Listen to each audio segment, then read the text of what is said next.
Line 5 diteruskan dengan laporan semasa dari Sarawak bersama dengan Damia Cassandra Manja. Silakan Damia.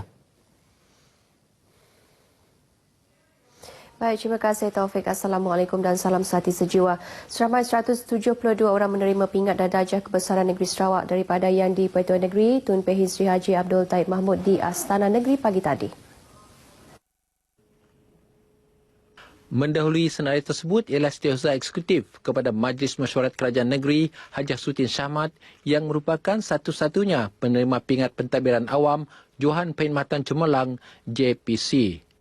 Sementara itu, 5 penerima dianugerahkan pingat perkhidmatan cemerlang PPC, 4 menerima pegawai bintang Sarawak PBS, 9 orang penerima pegawai bintang Kenyalang PBK. Manakala 20 orang pula dianugerahkan pingat perkhidmatan bakti PPB, 16 penerima ahli bintang Sarawak ABS, 31 ahli bintang Kenyalang ABK, 31 pingat perkhidmatan terpuji PPT dan 39 menerima Bentara Bintang Sarawak BBS. Pingat-pingat disampaikan oleh Yang di-Pertua Negeri Tun Pehin Sri Haji Abdul Taib Mahmud.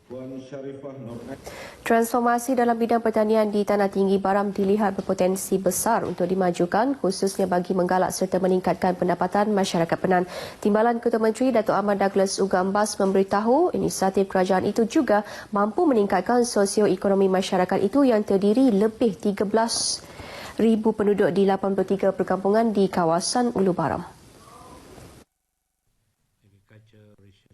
Katanya inisiatif tersebut termasuk program pembangunan modal insan memerlukan masyarakat itu mengusahakan tanah mereka bagi mengeluarkan hasil pertanian selain terlibat dalam bidang penternakan haiwan. So with this new program of introducing them into planting vegetables and so on, that will be able to increase their income, and we hope with this program we will be able to free them from the clash of the poverty. Dato' Ahmad Douglas yang juga Menteri Pemodenan Pertanian dan Ekonomi Luar Bandar berkata demikian dalam sidang media Majlis Penyerahan Hasil Pertanian di bawah program penyelidikan Stesen Pertanian Bersepadu Tanah Tinggi IHAS Ulu Baram Miri di pejabatnya di Dewan Undangan Negeri. Selain itu, Pusat Pembangunan Luar Bandar yang melibatkan Jabatan Pertanian melalui Lembaga Pembangunan Koridor Wilayah Rikoda akan menyediakan tapak seluas 20 hektar dan hanya 10 hektar telah disiapkan bagi penubuhan kompleks stesen itu selain menyediakan 614 hektar kawasan lapangan kajian bagi pembangunan penyelidikan tanaman subtropikal.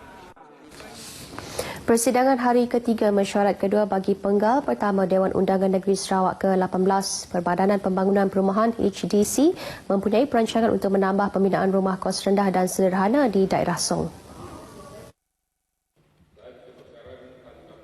Menurut Menteri Muda Perumahan Datuk Abdul Karim Rahman Hamzah, kajian pasaran itu akan dimulakan awal tahun 2017.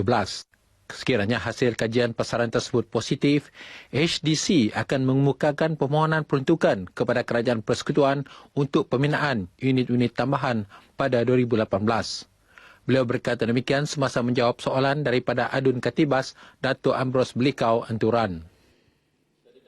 Kerajaan negeri telah menetapkan 9 langkah proaktif bagi mengurus populasi buaya di Sarawak. Menteri Muda Alam Sekitar Datuk Lim Talib Saleh berkata ia merupakan usaha memelihara memandangkan peningkatan populasi haiwan terlindung itu telah mengakibatkan konflik antara manusia dan buaya. 9 langkah proaktif itu ialah pemeliharaan buaya dengan meluaskan lagi kawasan dan pemilihan lokasi yang tepat, menubuh zon bebas buaya dan tidak memindahkan buaya yang berada di kawasan yang telah ditetapkan.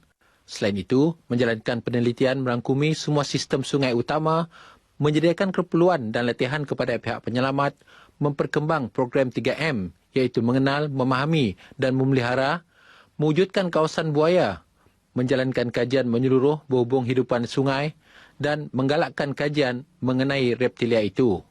Datuk Len Talib berkata demikian semasa menjawab soalan Adun Muaratuang Datuk Idris Buang. Dalam pada itu, katanya sebanyak 7 operasi menangkap buaya telah dilakukan oleh pihak Sarawak Forestry Corporation SFC di Sungai Sebelak dan Batang Krian sejak 2011 sehingga kini. Hasilnya, sejumlah 16 ekor buaya dewasa telah berjaya dikeluarkan dari sungai tersebut dan operasi penakaian seperti itu akan dilaksanakan secara berterusan. Manakala bagi aktiviti penuaian buaya, keutamaan akan diberi kepada penduduk setempat untuk menuai buaya-buaya liar. Kerjasama erat antara ibu bapa dan pihak sekolah merupakan kunci utama kejayaan anak-anak dalam bidang pendidikan ke arah menjadi modal insan yang berjaya. Menurut Menteri Belia Sukan dan Solidariti, Datuk Seri Michael Manyin Jawong, masyarakat Cina menjadi contoh terbaik dalam mementingkan pendidikan anak-anak mereka. Katanya kebanyakan negara-negara yang tidak mempunyai banyak sumber asli seperti Singapura, Finland dan Korea Selatan berjaya mencapai tahap kemajuan yang tinggi berikutan pemfokusan mereka terhadap pendidikan. Oleh itu, beliau menyeru agar masyarakat di negeri ini, khususnya ibu bapa, supaya memberi perhatian serius terhadap pendidikan anak-anak mereka yang seterusnya akan mampu menyumbang kepada kemajuan pembangunan negara. Datuk Seri Michael Manyin berucap merasmikan Majlis Penyampaian Hadiah dan Sijil SJKC Chunghua Serian ke-59 di Serian.